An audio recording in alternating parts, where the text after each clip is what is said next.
Okay, welcome everyone to this session, AAC in the Cloud with Kelly Fonner, considerations in adding non-robust portable AAC tools as secondary systems. And I don't believe that Kelly needs much introduction. She's well known to AAC in the Cloud and the AAC and AT world as an educational and assistive technology consultant based near Chicago. And Kelly, I will turn it over to you. And if you need any assistance, I'm here for you.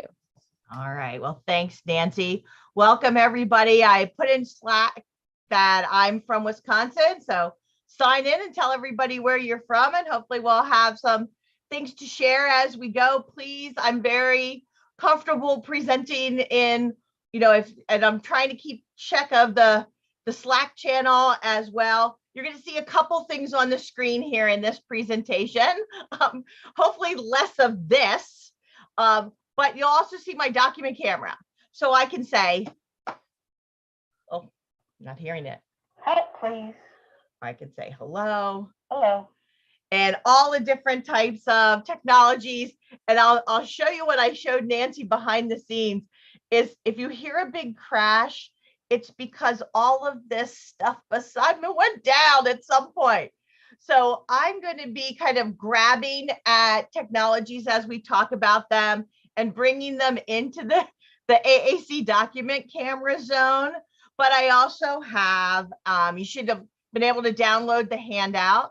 So I'm going to go and grab the two things to take a look at. This on the first page of the handout, there's a QR code. I'm going to put the screen up here in a minute. This is a work in progress. As a result of doing this session, we're doing some work with some of my own students, but also as working on this session. So it has been changing, and I welcome you to sign into it, send me ideas, products that I'm missing. And we're going to be going through these feature groups you see in color on top of looking at things like portability and looking at the types of buttons or the types of keys and symbols. And we'll look at the functionality of low-tech systems. We're going to look at things like sound and sound controls and programmability and things like batteries and all the different kinds of external jacks that exist in these types of products. So as I said, I'm going to switch over to my PowerPoint. That'll have the QR code here on the front if you want to grab that. But if you have the handout, it should be on the first page of the handout. That QR code gets you to the Google Sheet that you just saw, and we'll reflect back to. So welcome. Hello in many ways. My name is Kelly Fonner. As Nancy said, I do training and consulting in educational and assistive technologies. My background is as a special education teacher, and I've taught in classrooms from early childhood, elementary resource. I did skip over middle school as a full-time teacher and taught high school resource. And then I worked for a number of projects doing things in the area of assistive technology, including augmentative and alternative communication. But for the last 20 some years, I've been an independent consultant and working with individuals who use AAC systems is very near and dear to what I do. I also have a family member that used augmentative communication. My sister-in-law, my older sister-in-law, has cerebral palsy, and she used a communication system in the later portions of her life when her breath support was more difficult. So we've lived AAC as a family in non-electronic spelling boards and in the exploration of AAC apps for an adult. But certainly most of my work has been with children who are school age. And so in this session, a lot of people give bad names to some of the products that have been around for a while, like the Big Mac and the Little Mac, or just not so much bad names, but people sometimes get stuck there. and they don't know how to go beyond, or the whole world of robust AAC systems seems so ominous to them. So what I want to do is bring it back to why. Why would we use these systems? They're not going to be somebody's entire AAC system, right? That I'm going to talk about that from the very beginning. But let's take a look at the purposes. If you want to, in Slack, put the name of some of your non-robust tools that you use in your location, so we can kind of see what's being used in Alberta and in Kentucky and in Wisconsin and Indiana and in Arizona. And I'm sure that we have many similar things. So we're going to look at why we would use them. We're going to look at the different types, and I'll really dig into that feature match chart. And also we're going to take a look at a bunch of examples, and as always, resources. So as I see people are putting things like talking bricks, I have some talking bricks right here. One of my students has 3 talking bricks right beside her at this point. But we're not looking at replacing the system. We're not looking at somebody saying everything that they need to say with these systems. So when you run into people who think, well, this is it, let's make sure that we inform that there's so many other things we need to be thinking about as it comes to AAC. We need to make sure that somebody's AAC system is compatible with all aspects of their life, right? That they can use them in multiple environments and positions. I have a lot of students that I consult on their case that have physical challenges and physical positioning challenges. So we need to make sure that they always have their voice in whatever modality that might be somewhere near them. It may be something like a wristlet that they're wearing, which might be go and get me my communication system that they might need. And we also are looking in somebody's AAC system, something that's going to allow and foster for growth. And what we do learn as you have delved into AAC at whatever level you are at this point is that rarely does one system meet every need. So that puts the big however into this presentation of why would I use non-robust AAC systems. I might use them as somebody's walking down the hallways and might need some assistance to get to class. So a lot of people look at these systems as a secondary system, things that help attract attention. One of the talking bricks messages that one of my 5th graders has says, I'm raising my hand, I want to turn, because she can't every day physically raise her hand. Or if she's on electronic learning, somebody might not see her raising her hand. We have people that have quick chats and social messages, things that bring people to them. Tell me what you watched on TV last night. So you have some people that need instant messages. One of the reasons that people might use some of the low-tech systems, and I'm just going to keep switching things out from the smooth talker and these talking bricks to the randomizer and the sequencer here from Adaptivation, that they might need an instant message if they need assistance, if they've got to go to the bathroom, and navigating their robust system, it might be challenging to get to those messages. We also see sometimes people will transport these systems between locations. So somebody at home might record what they did last night, or something important that's going on, or something important that's in a backpack.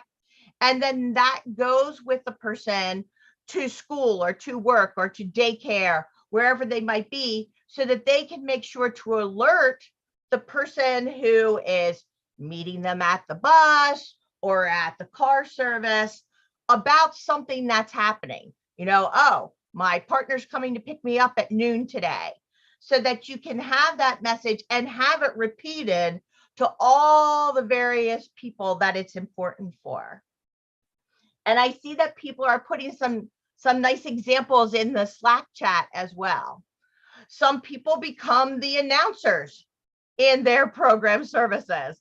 I had one student that was very proud to be able to know what was for lunch and tell everybody what was for lunch today. And so one of her small messages was about that.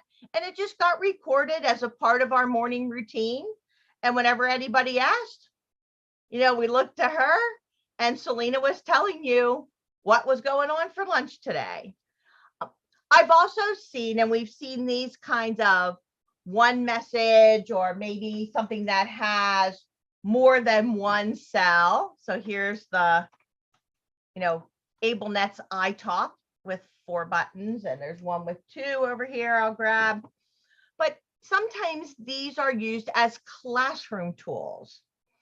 So I have a teacher that we were doing some re-looking at her classroom, UDL style. Does everybody know what's going on that poster? And does everybody know what's going on in these kinds of ancillary learning situations? And so what she started doing was getting recordable buttons, so something like the Go Talk Ones or the Go Talk Goes. And then she would put that next to a poster. So students could, as they were looking at that map or they're looking at that poster, hear a message that kind of drew their attention to something that might be going on in the social studies or science unit, or the math of why they were looking at that poster. But, that becomes another secondary use of things.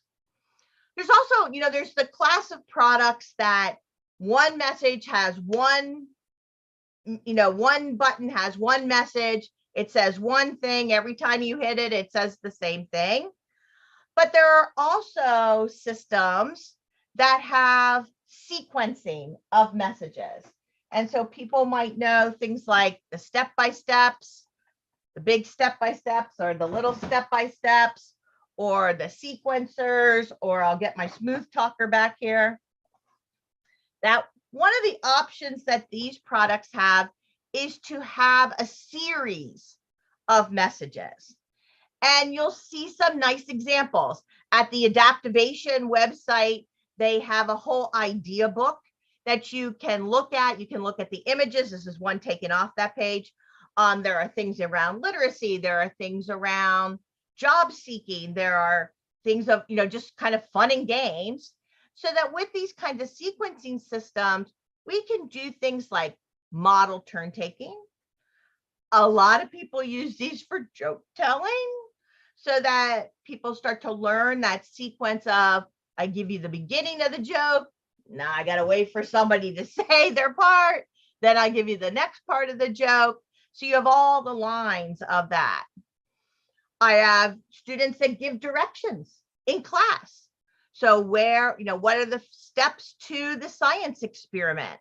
And instead of using the time to program that into the robust vocabulary system, where we're only going to be doing that science experiment one time, we use the sequencing devices to give the steps of the science experiment. So if somebody in the classroom says, hey, what are we supposed to do next? Students can announce that for their group or to the entire class. We've seen people use these sequencing systems to call out the names of a game or in an activity, or who gets to go into line next. Now, sometimes with the sequencing devices that say everything in the same order, like you would want with a joke or directions, when you're doing things like calling out names, every day, if I'm the person that calls people to the lunch line, I always call the same people in the same order. It gets a little stale. And the people at the end of the order might not be very happy, because they're always going to be last in line to go to the library or wherever we're doing when we're leaving the room or taking turns. So then what you've seen is some companies have developed a more randomization of the messages that are programmed in them. So things like the randomizer, and then in which is from adaptivation, and then Coolio, right? Yes, I did say the word Coolio. I've been with my students too much. In the smooth talker, and I have a closer shot of this later on, this has 8 different functions. And one of those functions is randomizing. So I can have things in sequence, I can have things randomized. So there are different things that you can do in setups within the Smooth Talker. The Smooth Talker is a product created by Praetorian Technologies that's sold in the US by Inclusive TLC. I also know people that use sequencing devices to do things like give their presentations and reports, and saying the lines in the school play. Unless it's something that you're going to need repeatedly and after the time, you want to look at conserving how much extra stuff goes into a student's AAC system. And then as soon as I've said that, at the same time, I have kids that want everything that they've programmed. So sometimes when we use these types of systems for speed, for using it for short periods of time, I might ask the person afterwards, is there a message that's here that you want in your robust AAC system? Because I don't want them to lose that ability. And certainly we have other kinds of initiation messages, excuse me, in there. So I'm taking a look at Slack, and we have great ideas like delivering the school newsletter and the teacher's mail, having those kinds of job related things. And I do see about spotlighting, but I'm going to get off the document camera here for just a little bit to do some other functions. And then I'll spotlight the document camera when we get more into the feature section.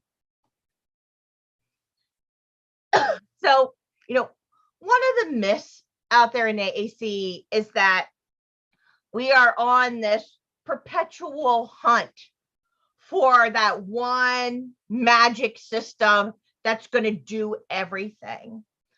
But when you interact with consumers who know their AAC system very well, you also find out, just like you might if you've known Michael Williams or seen one of his presentations, is that people often use multiple systems, and they make decisions upon which AAC modality and product they're using based upon the intimacy of the relationship that they have with the person that they're talking to. They make decisions upon how many people they're talking to and have to project to. They look at the situation that they're in. So, I've heard Michael explain that when he's in a restaurant, he doesn't want everybody in the entire restaurant hearing the whole message that everything's saying. Sometimes he turns off the voice and just has the person that he's having the meal with reading from the message display, or he might choose to use a low-tech system, a spelling board, or another type of system that isn't an out loud speaking. I have kids that are running around on the playground, and depending upon how mobile they are, their AAC system might be put on a bench, or it's with a support person who's a recess aide, and they might have something that's more portable attached to their wrist. So you're going to see some of these other ancillary systems.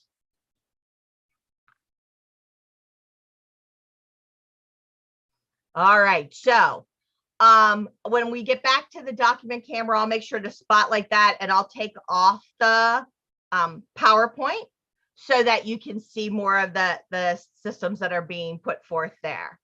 In the Google Sheet, there is a link to the websites of the companies that sell each of the products. So you can go right there and see them, read about the features, see them in all the different views that they show you with it. But I want to give you another real life example. So this is a fifth grader that I've been working with virtually we're going at our third school year.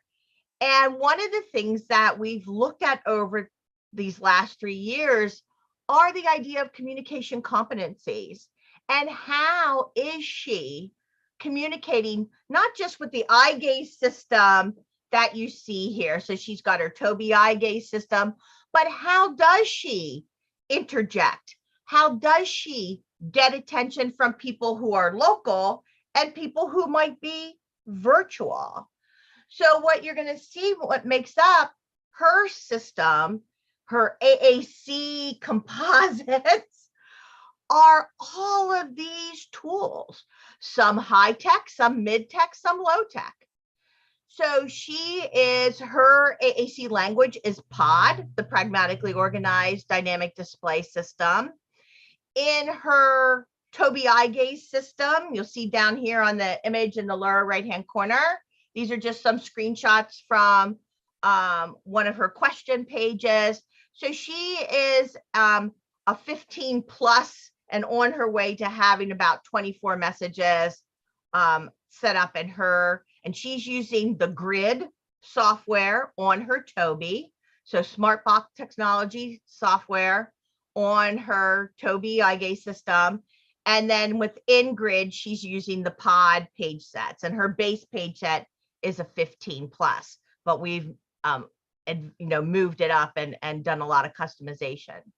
Her low tech POD book was this color coded system that you see an image from here. She's now moving on to a 48 partner assisted visual scanning book, which is a lot of mumbo jumbo in POD world. And but for low tech wise, she can use her eyes. She uses a combination access of eye gazing to the side, the page side, and then the top or bottom half, and then people partner scan within that page for her.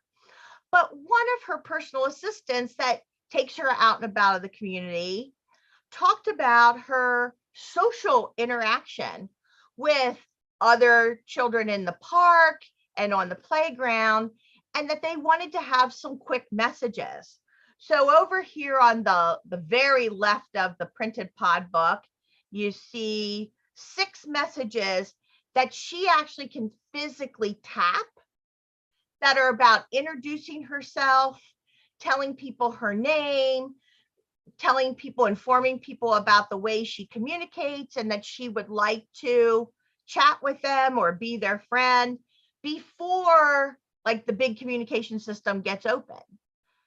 She also has low technology, kind of these non-robust systems that are by her side, things that alert people to her physical state, that she wants to participate, maybe that she needs to go to the restroom.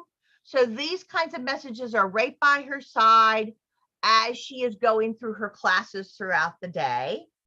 And then we also have some other low tech response or choice making boards in the upper right hand corner. She does, she'll be in a class and there might be an option that comes up about what we're doing next, or it might be a response to something that she's watching and they're talking about in class.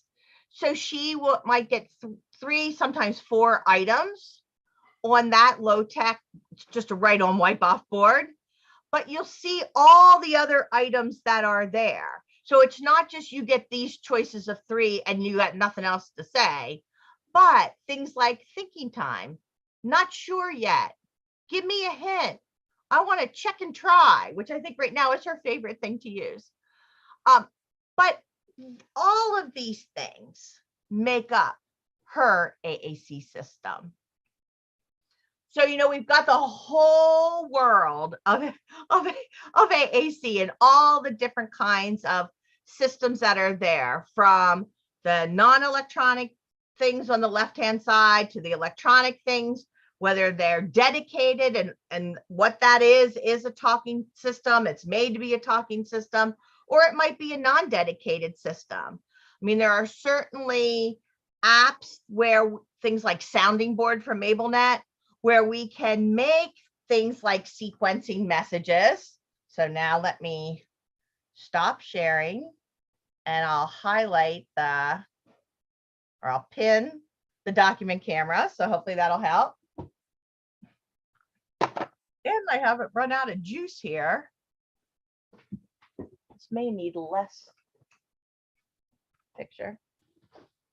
So what you'll see here, no, or not, too low, too high.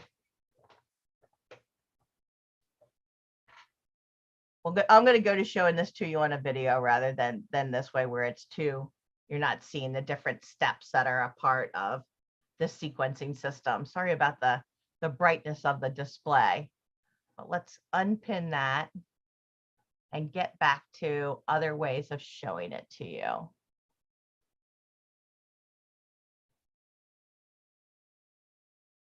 I'm going to share my screen and go back to the PowerPoint. Make sure that's what you are seeing. It's always the double check, huh?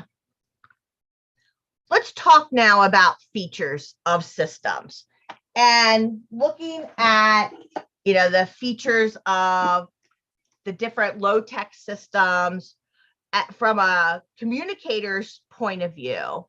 I want to look at what are their preferences and strengths. What are, the areas of surface size, those types of physical needs that they might have for this secondary type of system. I want to look at the kind of environments that they are in to play and live and work, and who they're interacting with. And I want to look at the kinds of tasks that we might want to do with these low-tech systems. So I've tried to give you lots of examples already, but you can go to sites like Adaptivations Ideas, and they'll give you, 50 things to do with a sequencer. So many of the companies have some support materials for what to do with these low-tech systems. It isn't just say hello and it's done. It could be 20 different hellos that randomize throughout the day. And then as we look at the technology tools, there are some features that are very obvious, like size, what's the display look like? Things are obvious, like output. Is it human recorded voice, which is what it is in the majority of these systems? It's human recorded voice. Is there other ways to display it? What does the layout look like? So I can have, for example, with the talking bricks. So with the talking bricks, they can become a group, or they can be taken apart. Always easier when you're not doing it in front of people. Or they can be taken apart. Isn't it nice to know they're not taken apart too easily? And used separately. These are also magnetic, so they can stick to things that are metal. So they can be on doors and in other locations.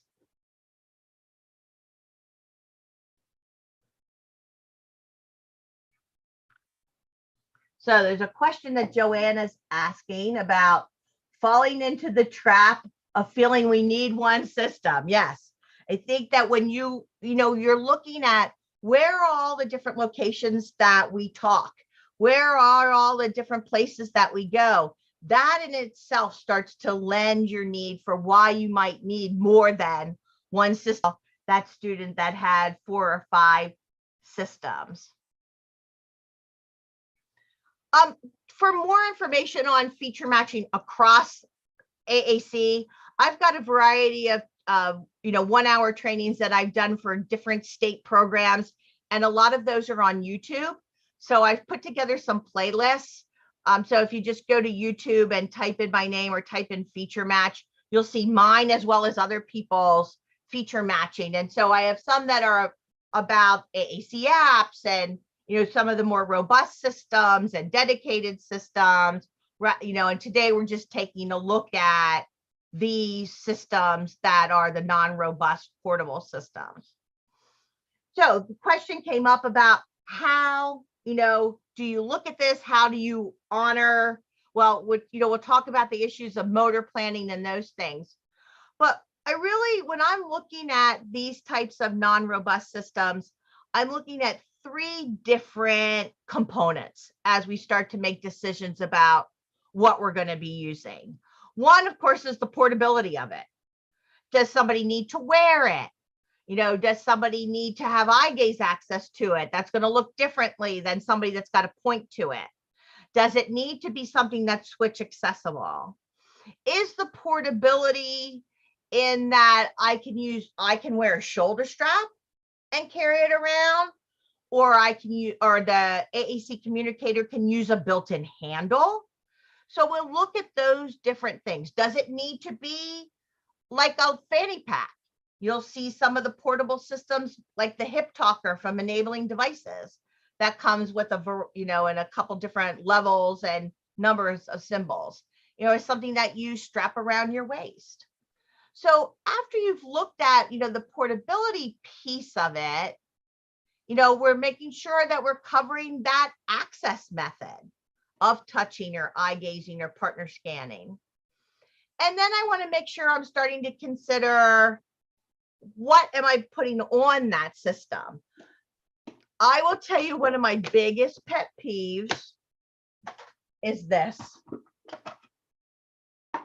The big blue, I'm gonna stop sharing so you can, if I pin this, the big blue button of nothing. What in the world is this gonna say? Is it gonna say blue? I doubt it. It might say, today is Wednesday. And then the next time I touch it, it's going to say true or false, right? So please, like one of my rules of the road with all of this is no naked switches. Get yourself a symbol and stick it on there. We want our users of these low-tech systems, especially if this is their introduction to AAC, or this is a component of their AAC system, to know what message is on there. It wouldn't be right to then say, okay, well, here are these 3 buttons, and I'm going to just program them all to be different things. You learn that the blue is the one about raising your hand, and the red is the one for going to the bathroom, and the green is the one to tell somebody to reread something for you. What's the purpose behind that? So yeah, stick some symbols on these babies so that we all know and don't have to guess what the message is. It gets a little bit tricky when you're on the systems that are the sequencers, so that you have, a series of messages. And I'm looking around here if I've got a button that has one of the messages. So like here, for example, was one where somebody was telling all about Arthur, and they put it on the big step-by-step. And then they had the whole sequence of things that they wanted to tell people about Arthur. And why that was their favorite cartoon. Back to screen share. So put some symbols on these systems. So I showed in the very beginning the feature match chart, and certainly feature matching is not anything new in the field of assistive technology or augmentative and alternative communication. So what I want to do now for the next part of the session is go through these features. So the big features that I focused on as I was looking at these non-robust AAC systems was the portability. How did it get attached? Was it carried? Those kinds of things. I looked at the features of the buttons. Is it a button that's depressible? Or is it something that is a small dedicated device here like the Medley, where it's a flat surface, right? There's nothing that's going to be felt or, that depresses when you're using it. The same thing as it goes, this is when the avalanche is going to happen. The same thing that happens when you're looking at as we look at button features, how many buttons, the land of the, ball number one, the land of the Gotops or the land of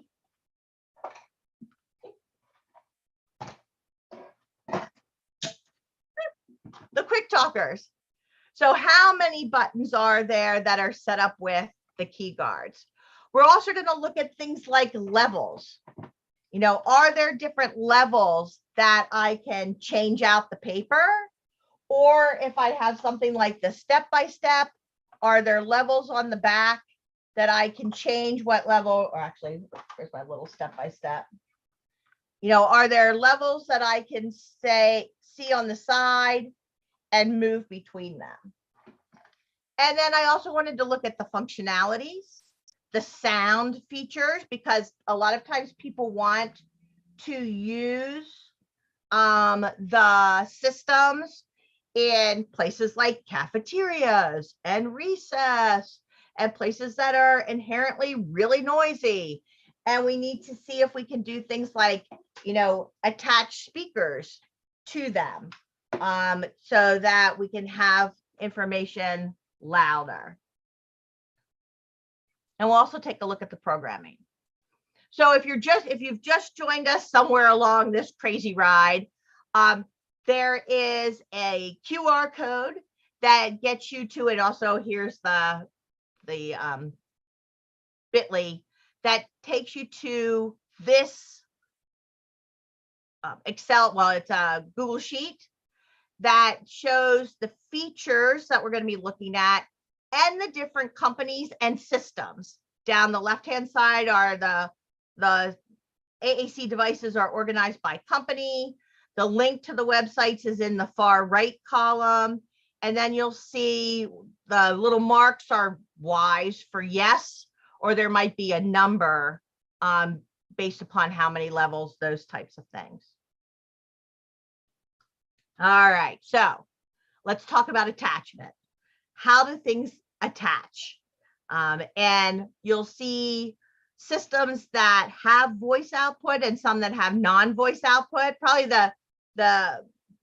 some of the best known non-voice output systems are from Augmentative Resources and all the different formats that they have, from things that you can wear around your wrist to things that get attached to a belt loop or to a hook, things that you can wear. So you've got lots of different examples, and people are putting the names of other products, and thank you for answering each other's questions in the Slack.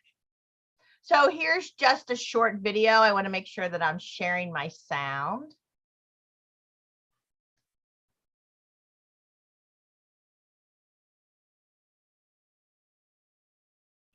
It's going to show you some of the wristlets. There's several different types of wristlets that you can wear to help communication. I might have something that when I raise my hand, it's telling people that I have something to say. Get me my book. I might have very specific messages as to emotions. I need help. Some of them are made so that you can put different symbols on them. You can also get some pre-made ones for Boardmaker. So you can create your own slap bracelets or slap wristlets. Adorable. You can also make your own. So by taking Velcro sensitive material and then putting symbols on them. None of these are meant to be a person's sole communication system, but it can be a supplement. It can get attention to get somebody to get you your communication device or your communication board. So just some examples there. Oh, good. I'm glad you're hearing the sound. Also, I saw the question about a person that has a pod user that does not want to say that I've got something to say. I've run into that system. I think we do a lot of modeling from any of that type of I've got something to say to maybe having, you know, one of these non-robust systems that says on it, I've got something to say. So we go around, and I think the more they see other people doing that, you know, that I think sometimes people they kind of have a negative reaction to having to tell people I've got something to say because it's like they needed permission to say it.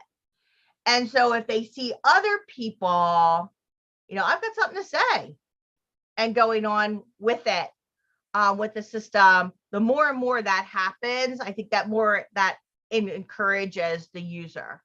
I also think it's very context dependent, whether or not you have to interrupt people to say, I've got something to say, or you just start talking from your system. Now, if you need somebody's assistance, like for a partner assisted scanning or one of those types of, you know, partner dependent access methods, then it's going to be, hey, I need your help. You know, so there might be a different message. So I would try out different messages too as a way of exploring that. So these little wristlets, people have, you know, Linda Burkhardt had these wristlets made, but several different types of wristlets. Yeah, she had some of these wristlets made, but I've been ordering them off of some website that I got connected to through Amazon, where we started making our own. And some people like them in a thinner material. Some people want them very customized. Give them to all the members of a child's team so that everybody's wearing those. So let's take a look at some of the other types of portability and systems. You may find having a small portable communication system as a supplement to a more robust system can be very helpful. They come in different formats. Some are wearables. You can have it on your wrist and have messages about what you're doing while you're outside. You might have some that are set up to be added onto a belt loop. This one from Augmentative Resources that has multiple pages. So again, if you need some portable communication to go along with you, help, I'm not feeling well, I'm upset, or I would like to go Taco Bell and get a burrito. So these kinds of books aren't going to give you a robust vocabulary, but they may give you supplemental vocabulary with fringe words for when you're in certain situations. And they'll come in different formats. So you might find books that you can add pictures to. You know, whether it's all about food as categories, or you could look at having a system that's built for a particular message. So I'm greeting you in the beginning of the day, asking you to take off my coat. Oh, take the note out of my backpack. I'm ready for school to start. The Velcro surfaces can help you attach items of different sizes or from different systems. And one of the companies that makes these books, and it's very flexible, is Augmentative Communication Resources. So again, just being able to share with you some of the other examples. So the portability and the size, you know, that size really make an impact upon user independence, freedom to run around with it. When you look at these systems as to the button features, I mean, the big obvious one is how many buttons are there? Like it's just one button And is it one button that is one message, or is it one button that is the sequence of messages, like in, the step-by-step and in the sequencer and in the smooth talker systems? You might find some systems that have multiple buttons. So on the screen is the AAC, the AA activity pad. Again, another product from Praetorian that's sold by Inclusive. And so it has a variety of messages. You'll see some systems that have 2 buttons, some systems that have 3. Now they might just be like, for example, the wrist talker, the Go Talk Go, which is on my wrist. And let me stop sharing so I can put that underneath the camera. So from the land of Go Talk. So in the Go Talk Go, I've got 4 buttons, and then I have the ability to change levels, right? So I can change volume and I can change levels. You'll also see, here's another example of, this is the Go Talk Select. So 4 buttons, different levels, programs the same way as the wrist one. These are flat surfaces. Somebody asked me to show you the flat surfaces. I'm quite, other than, like, here's a button that's not, it's a depressible button, right? That button goes down and up, which adds sometimes to the difficulty for some people and the ease for others. Often what happens with these flat buttons, and you'll see in the Quick Talkers and in the Go Talks over the years, they've changed the membrane surface, and you'll see these kinds of the light touch versions. I'm trying to find one of my old dark green Go Talks. I think they're all out. So they've made these surfaces more lightly activated, but they are still just a flat membrane. The things that are going to impact how hard it is to press often is the type of material and the thickness of the material that you put in as the overlay. So if I put in to the device an overlay that's been laminated in 10 mil laminate, it's going to be harder to press.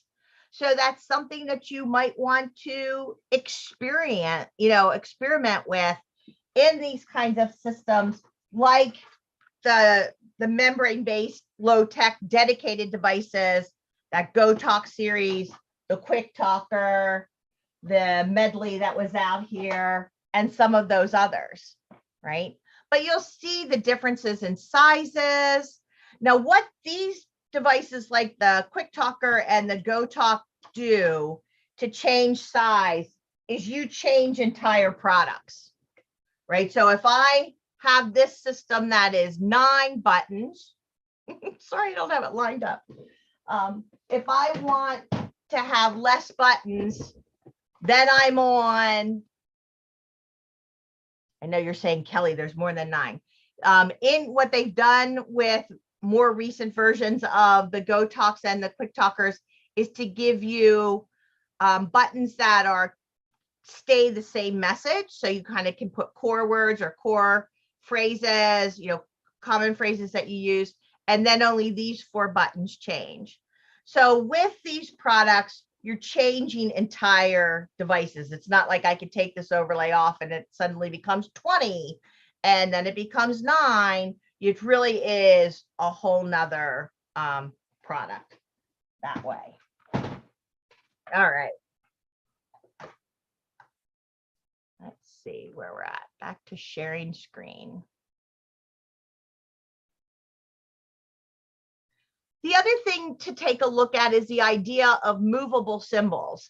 And if you know the product, the Logan Prox Talker, and the Logan Talk, you can move those symbols from it.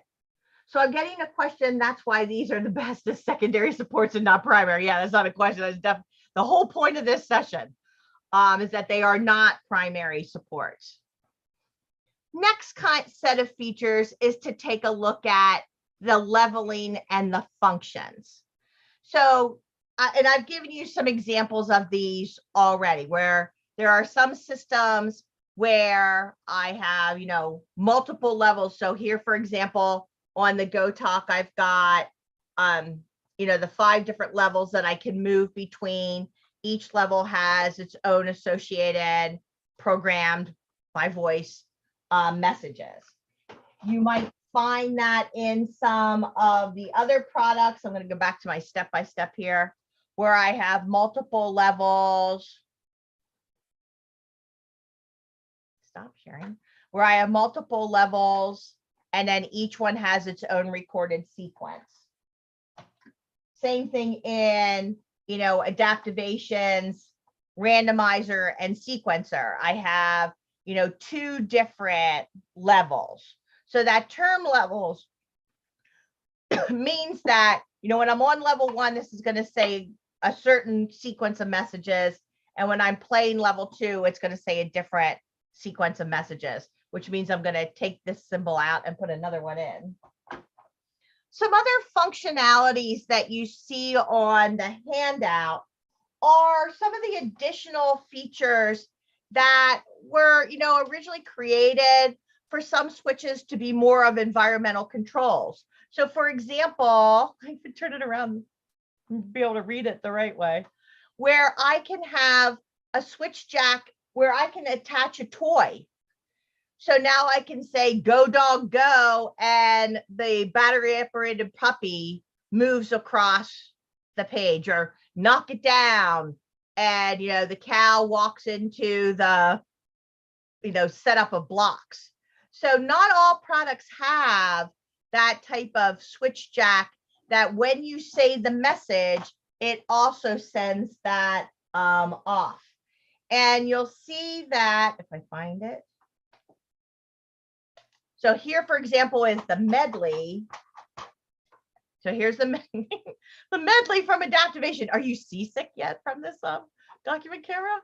And you'll see that one of the things that the medley does with Access is that it also has the ability, not only can you functionality-wise plug in something that will make it randomize the messages, but I could turn this into a system for more than one person by plugging in switches that coordinate with, so are going to coordinate with the different messages. So message 1 can be set either by touching this or using the switch. Message 2, get another switch, plug in, and this can be message 2. So I could give one message to one student, one message to another student, 2 to one, 2 to another. I could also, if you have the hands to do it, is if I have a student that has messages that maybe they can't, individualize their finger enough to hit these areas, then somebody could move a buddy or a pal, could move their switch to whichever message it's in. You'll also see built into this little medley is one of my little assessment tools I love using, because I can do it randomized, I can do it sequential, I can have an external speaker. There's lots of different things that I can set up and try out in a really, dedicated, quick way with that particular product from Adaptivation. All right. Share. Let's see what I've missed on my list. Okay. There's also a functionality of auditory preview. And right now, what I was only able to find with auditory preview is like auditory scanning, but doing it on a low-tech system. So for example, here on the Smooth Talker, one of the settings, if I go into the modes, is a prompt setting. And what it will do is it will announce what it is that I can say, and then I activate it to say it. I can also set that up as a second switch, so I can move through the messages that are programmed in that sequence. And when I find the one that I've heard the cue for that I want, then I can activate the second switch or the larger button to do that. So as we quickly run out of time, other things are sound. Some products have it, some products don't. Some products don't even have a sound control. You know, it's one sound, one volume, and that's it. So you have to take a look at that, see if there's a speaker jack that you can plug into. And then programming wise, so Amazon has gotten into the single message game. And so a lot of times it's about the funny messages that are programmed, or you see in the lower left-hand corner here on this screen that they've got a set that you can have that are, you know, already pre-programmed. Yes, maybe, sorry, no. There's some that are programmed as laughing. You might have seen on YouTube and TikTok some of the stars the canine stars who are using single message devices to talk, and I'm using air quotes, to their owners. This is another source for us, man, that you can get 20 buttons for $16. I mean, there are places, depending upon, there's like, all different kinds of companies that sell them. So if you want to do a search for talking buttons, you might run into the talking buttons that were created for, you know, our other species that are, I guess people feel that the need for them to say things out loud to you, and they're not their natural voice, like a dog's voice. But you'll see that those are available. Some are pre-programmed, some of them are programmable. You'll see, you know, they're all human recorded voice. Some of them do not have on-off buttons. So take a look for that as a big issue. And so as you're thinking about that piece of all of it, you know, do as you're exploring, go through that process of, you know, what's the reason that you want to use this non-robust system? What situation? Which of those features are important? You might want to create your own feature match of it. Take a look at the feature match that I've provided. And probably what I want to do is at least give the last 2 minutes to look through and see what other questions or comments people might have. But remember, put a symbol on it. No naked switches. There are other resources that you can find to help you with low tech. So I've added those here at the end. And I see that Nancy is joining us. I'm going to keep looking through Slack. Yes, thank you, Kelly. There were some questions that I think you've mostly addressed, but they were interesting. One person has a child who uses switches in different rooms, but she can't always hear it, and wanted to know if there was some kind of intercom idea that you might have. That was one. And then there was other questions about, which I think you've addressed, on access, wearable options, folks who don't have the ability to point. But I think you've really covered a lot of that. Yeah, so, you know, a lot of these ones, for people that don't have the ability to point, I'm always looking, is there a switch jack? You know, is there a way that this can be used with a switch jack? The volume is a big issue, you know, being able to hear in other rooms. I'm not aware, and if somebody is, please put this in, of things that Bluetooth wise from these single message devices that can be sent to like your Sonos speakers in any way. Praetorian does have an app that is a 2-switch app, but it's meant more that the app is the switches. It's not the place where, you know, you run something else from that app. They used to have a Smooth Talker app that you could run from an iPad, but I've looked lately, especially for this session, and I haven't seen that as something that's downloadable. You could look at using AbleNet sounding board and then have that, because it's on an iPad, put to a Bluetooth speaker somewhere in the house. That could be an option as well. So let's see what else people come up with. Thanks so much for joining us. We are at the end of our time and it's somebody else's hour now. Well, thank you, Kelly, for just such a wealth of ideas and support, and supporting the idea that there's so many different ways to communicate and they need to be accessible. Thank you so much. Thanks, Nancy. Thanks, everybody, for joining.